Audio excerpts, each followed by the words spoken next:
Apollo hospital Bannerghatta road. ಅವರು ಕನ್ನಡದಲ್ಲಿ ಒಂದು ಪುಸ್ತಕವನ್ನು ಬರೆದಿದ್ದಾರೆ, ಸ್ಟ್ರೋಕ್ ಮೇಲೆ ಪಾರ್ಶ್ವವಾಯುವಿನ ಬಗ್ಗೆ ಒಂದು ಪುಸ್ತಕವನ್ನು ಬರೆದಿದ್ದಾರೆ. ಅದನ್ನು ಎಲ್ಲರೂ ಓದಲೇಬೇಕಾದ ಒಂದು ಪುಸ್ತಕ, ಜನಗಳಿಗಾಗಿ ಬರೆದಿದ್ದಾರೆ. ಇನ್ನು ಮುಂದೆ ಅವರಿಗೆ ನಾನು ಮೈಕ್ ಕೊಡ್ತೇನೆ, ದೇ ಟೇಕ್ ಓವರ್.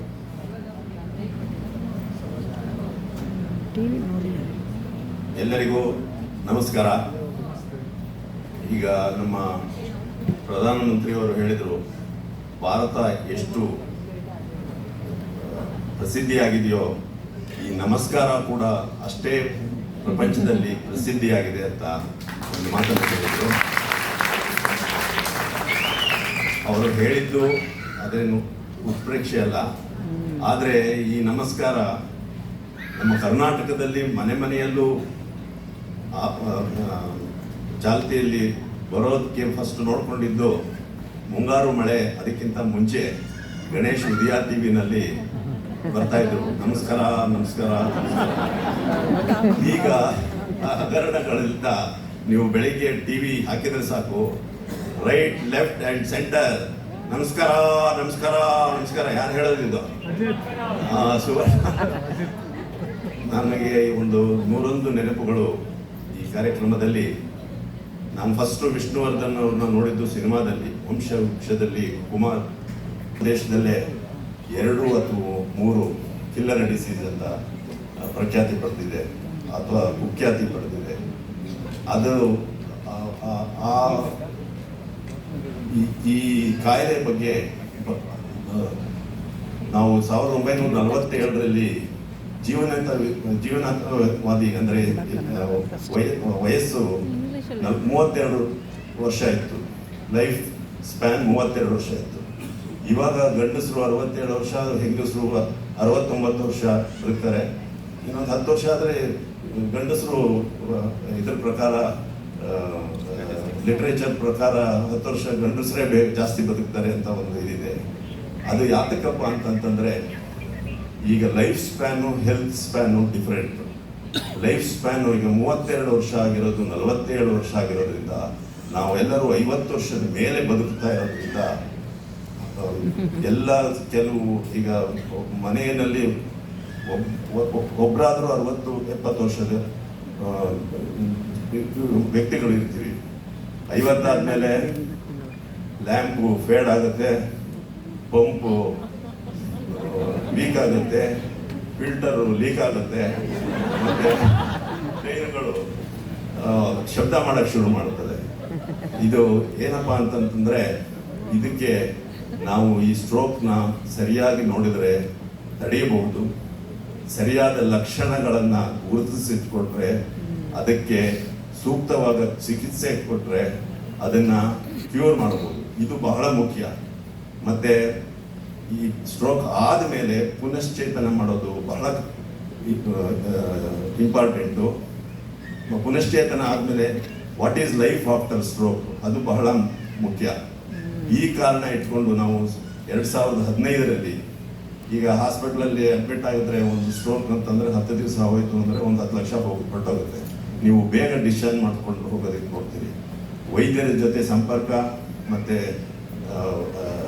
ಪರಿಚಾರಿಕ ಅವ್ರಿಗೆ ಸಂಪರ್ಕ ಕಮ್ಮಿ ಇರೋದ್ರಿಂದ ನಾವೆಲ್ಲ ಸೇರಿ ಒಂದು ಬ್ಯಾಂಗ್ಳೂರ್ ಸ್ಟ್ರೋಕ್ ಸಪೋರ್ಟ್ ಗ್ರೂಪ್ ಅಂತ ಮಾಡಿದ್ವಿ. ಅದರ ಮುಖ್ಯ ಉದ್ದೇಶ, ಈ ಹಾಸ್ಪಿಟ್ಲಿಂದ ಡಿಸ್ಚಾರ್ಜ್ ಆಗಿರುವ ರೋಗಿ ಮತ್ತು ಅವರು ಪರಿಚಾರಿಕ ಅವರಿಗೆ ನಾವು ನ್ಯೂರಾಲಜಿಸ್ಟು, ಸೈಕಿಯಾಟ್ರಿಸ್ಟು ಮತ್ತು ಪ್ಯಾರಾಮೆಡಿಕಲ್ ವರ್ಕರ್ಸ್, ಅದಕ್ಕೆ ಸಂಬಂಧಪಟ್ಟ ಎಲ್ಲ ತಜ್ಞರು ಒಂದು ಕಡೆ ಸೇರಿ ಯಾವ ರೋಗಿ ಯಾವ ಡಾಕ್ಟರ್ ನೋಡಲಿ ಅವರಿಗೆ ಉಚಿತ ಸಲಹೆಯನ್ನು ಕೊಡ್ತಾ ಇದ್ದೀವಿ. ಇದು 2 ತಿಂಗಳು.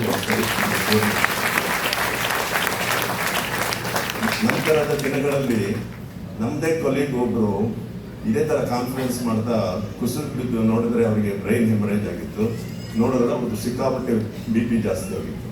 ಆವಾಗ ನಾವು ಯೋಚನೆ ಮಾಡಿದ್ವಿ, 2020ನೇ ಇಸ್ವಿನಲ್ಲಿ ಒಂದು ಕರ್ನಾಟಕ ಸ್ಟ್ರೋಕ್ ಫೌಂಡೇಶನ್ ಅಂತ ಮಾಡಿ, ಇತ್ತೀಚಿನ ವೈದ್ಯಕೀಯ ಶಾಸ್ತ್ರದಲ್ಲಿ ಏನೇನು ಬೆಳವಣಿಗೆ ಆಗಿದೆ ಅದನ್ನು ವೈದ್ಯಕೀಯ ಮಿತ್ರರಿಗೆ ಮತ್ತು ವೈದ್ಯಕೀಯ ಪರಿಚಾರಕರಿಗೆ ತಿಳಿಸೋದಕ್ಕೆ ನಾವು ಕಮ್ಮಟಗಳನ್ನು ಹಾಕೊಳ್ತಾ ಇದ್ದೀವಿ. ಇದು ಕರ್ನಾಟಕದ ಎಲ್ಲ ಭಾಗದಲ್ಲೂ ನಾವು ಟ್ರಾವೆಲ್ ಮಾಡಿ ಈ ಸಂದೇಶವನ್ನು ಯಾವುದೇ ಕಮರ್ಷಿಯಲ್ ಆ್ಯಂಗಲ್ ಇಟ್ಕೊಳ್ಳದಲ್ಲೇ ಮಾಡ್ತಾ ಇದ್ದೀನಿ.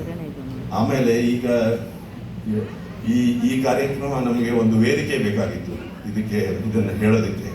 ನಾನು ಮುರಳೀಧರ್ಗೆ ಹೇಳಿದೆ ಈ ಥರ ನಾವು ಮಾಡೋಣ ಅಂತ. ಅವ್ರು ಹೇಳಿದ್ರು ಕನ್ನಡ ಹಾಡು, ಅವ್ರು ದೇವಾನಂದ ನೈಟ್ ಒಂದು ಮಾಡಿದ್ರು, ತುಂಬ ಜನ ಇದ್ರು. ಕನ್ನಡ ಹಾಡು ಅಂದರೆ ಬರಲ್ಲ ಸರ್. ನಾನು ಜಯನಗರದಲ್ಲಿ ಮಾಡಿ ಸ್ವಾಮಿ, ಜಯನಗರದವರು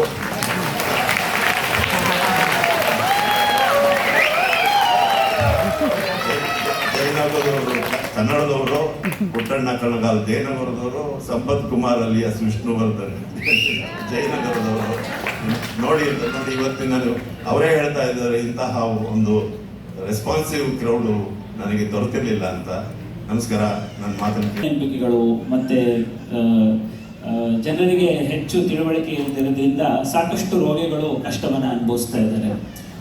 ಕಳೆದ 15 ವರ್ಷಗಳಲ್ಲಿ ಪಾರ್ಶ್ವವಾಯು ಕಾಯಿಲೆಯ ಕ್ಷೇತ್ರದಲ್ಲಿ ಅಂದರೆ ಚಿಕಿತ್ಸೆ ಅಥವಾ ತಪಾಸಣಾ ಕ್ಷೇತ್ರದಲ್ಲಿ ಸಾಕಷ್ಟು ಆಮೂಲಾಗ್ರ ಬದಲಾವಣೆಗಳು ಆಗಿದೆ. ಹಾಗಾಗಿ ಅದನ್ನ ನಾವು ಸಾರ್ವಜನಿಕರಿಗೆ ತಲುಪಿಸೋದು ನಮ್ಮ ಸಂಸ್ಥೆಯ ಜವಾಬ್ದಾರಿ. ಅದಕ್ಕೆ ನಾನು ತಮ್ಮ ಮುಂದೆ ಬಂದು ನಿಂತಿದ್ದೇನೆ. ಮಿದುಳು ತಮ್ಗೆಲ್ರಿಗೂ ಗೊತ್ತಿರ್ಬೋದು, ಮಿದುಳು 1.3ರಿಂದ 1.4 kg ಇರುತ್ತೆ. ಅಂದ್ರೆ ದೇಹದ 2% ವೆಯ್ಟ್ ಅಷ್ಟೇ ಇರುತ್ತೆ ಮಿದುಳು. ಅಂದ್ರೆ ನಿಮ್ಮ ಯಾವುದೇ ಒಂದು ಆವರೇಜ್ ಮಸಲ್, ಒಂದು ದೊಡ್ಡ ಮಸಲ್ ಅಷ್ಟು ವೆಯ್ಟು ಇಡೀ ಬ್ರೈನ್ ಇರುತ್ತೆ. ಆದರೆ ನಿಮ್ಮ ಬ್ರೈನ್ಗೆ 20% ಪ್ರತಿ ನಿಮಿಷಕ್ಕೆ ದೇಹದಲ್ಲಿ ಎಷ್ಟು ಹಾರ್ಟ್ ಪಂಪ್ ಮಾಡುತ್ತೆ ಅದರ ಒಟ್ಟು 20% ರಕ್ತ ಬ್ರೈನ್ಗೆ ಹೋಗುತ್ತೆ.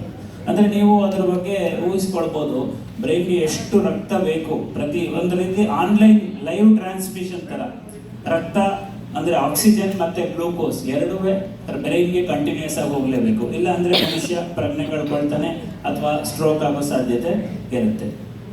ಸೊ ಹೀಗಾಗಿ ನಾವು ಒಂದು ರೀತಿಯ ಅಂಕಿಅಂಶಗಳನ್ನು ಪರಿಶೀಲಿಸಿದ್ರೆ ಸುಮಾರು 15ರಿಂದ 16 ಮಿಲಿಯನ್ ಜನ ವರ್ಷದಲ್ಲಿ ಪ್ರತಿ ವರ್ಷ ಪಾರ್ಶ್ವವಾಯುಗೆ ತುತ್ತಾಗ್ತಾ ಇದ್ದಾರೆ.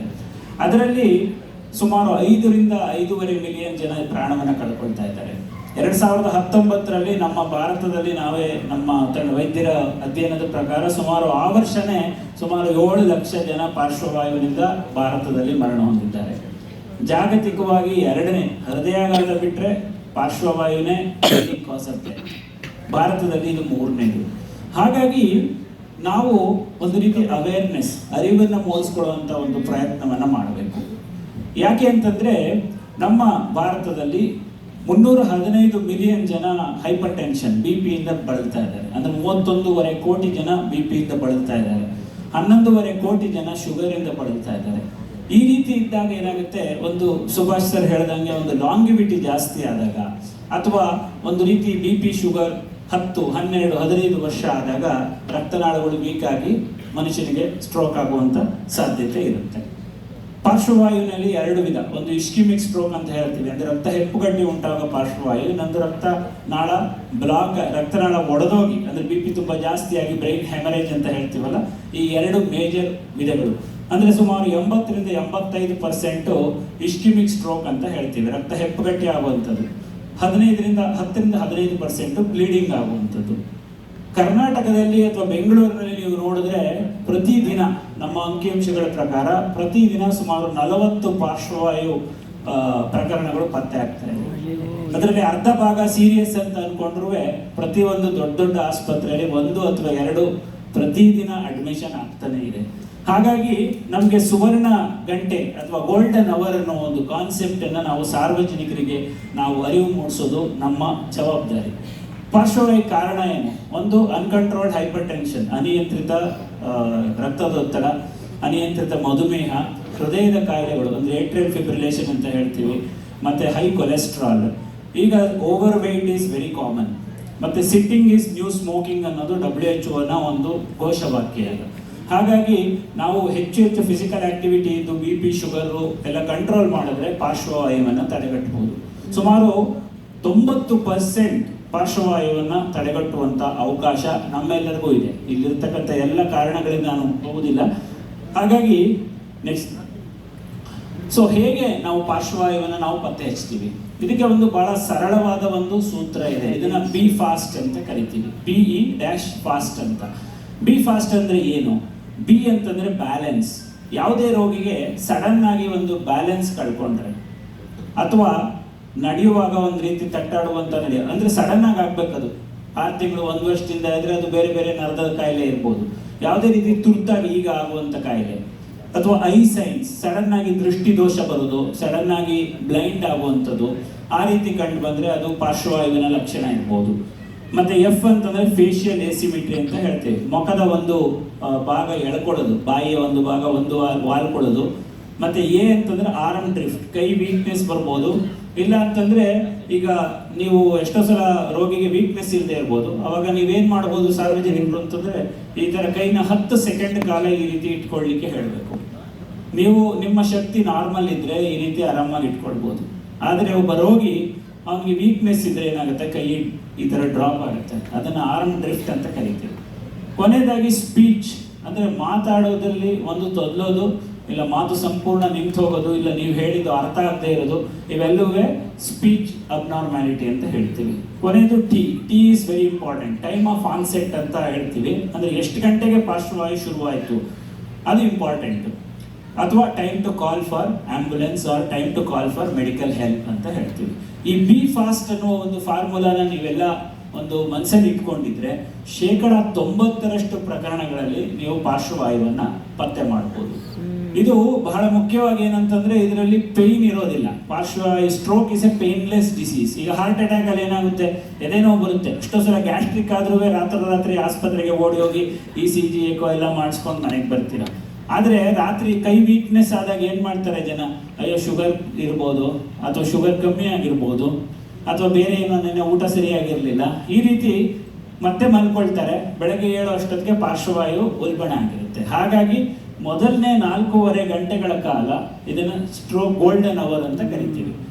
ಮೊದಲನೇ ಸ್ಟ್ರೋಕ್ ಸಂಭವಿಸ್ತಾ, ಈಗ ಸ್ಟ್ರೋಕ್ ಇರ್ಬೋದು ಅಂತಾನು ಅನ್ಕೊಳ್ಳಿ ನೀವು you may be wrong, that is different, but that decision you should leave it to the doctor. Doctor decide ಮಾಡಲಿ, ನೀವು ಡಿಸೈಡ್ ಮಾಡಬೇಡಿ. ನಿಮ್ಮ ಕೆಲಸ ಏನಂದ್ರೆ ಸ್ಟ್ರೋಕ್ ಸಿಂಪ್ಟಮ್ಸ್ ಏನಾದ್ರು ಇದೆ ಅಂತ ಅನುಮಾನ ಬಂದ ಮೊದಲ 4.5 ಗಂಟೆಗಳ ಒಳಗಡೆ ಸ್ಟ್ರೋಕ್ ರೆಡಿ ಆಸ್ಪತ್ರೆಗೆ ಹೋಗಬೇಕು. ಸ್ಟ್ರೋಕ್ ರೆಡಿ ಆಸ್ಪತ್ರೆ ಅಂತಂದ್ರೆ ಏನು? ಸಾಧಾರಣವಾಗಿ ಬೆಂಗಳೂರಿನಲ್ಲಿ ಅಷ್ಟು ಸಮಸ್ಯೆ ಆಗೋದಿಲ್ಲ, ಬೇರೆ ಊರಿನಲ್ಲಿ ಸ್ವಲ್ಪ ಕಷ್ಟ. ಬೆಂಗಳೂರಿನಲ್ಲಿ ಪ್ರತಿ 5 ಕಿಲೋಮೀಟರ್ ಜಿಯೋಗ್ರಾಫಿಕಲ್ ಲೊಕೇಶನ್ ನಲ್ಲಿ ಒಂದೊಂದು ಸ್ಟ್ರೋಕ್ ರೆಡಿ ಆಸ್ಪತ್ರೆ ಇರುತ್ತೆ. ಅಂದ್ರೆ ಅಲ್ಲಿ ಒಂದು ಮಿನಿಮಮ್ CT ಸ್ಕ್ಯಾನ್ ಸೌಲಭ್ಯ ಇರಬೇಕು, ICU ಮತ್ತೆ ಎಮರ್ಜೆನ್ಸಿ ಡಿಪಾರ್ಟ್ಮೆಂಟ್ ಇರಬೇಕು, ಆಪರೇಷನ್ ಥಿಯೇಟರ್ ಇರಬೇಕು, ಒಬ್ಬ ನ್ಯೂರಾಲಜಿಸ್ಟ್ ಅಥವಾ ನ್ಯೂರೋಸರ್ಜನ್ ಮಾರ್ಗದರ್ಶನದಲ್ಲಿ ಚಿಕಿತ್ಸೆ ಕೊಡುವಂತ ಒಂದು ಸೌಲಭ್ಯ ಇರಬೇಕು.